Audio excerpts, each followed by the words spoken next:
સૂત્ર શું હતું? તો આપણે યાદ કરીએ કે an બરાબર a વત્તા n માઈનસ 1 કૌંસમાં અને એની બહાર ગુણાકારમાં કોણ હોય છે? d. તો આ રીતનું સૂત્ર આપણે શીખ્યા હતા, જે તમને લોકોને યાદ હશે. આ બધી જ કિંમતો આપણે અહીં મૂકશું એટલે આપણે શું મળી જશે?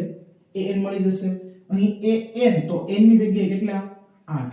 તેથી લખશું a8 બરાબર કેટલા મેળવવાના? તો બરાબર અહીં a7 પ્લસ n કેટલા છે? તો કે 8 માઈનસ 1 અને કૌંસની બહાર ગુણાકારમાં d કેટલા? 3. આગળ સાદુરૂપ આપીએ 7 એમના એમ રહેશે પ્લસ 8 માંથી 1 બાદ કરશું એટલે 7 થશે અને એના ગુણાકારમાં 3 છે.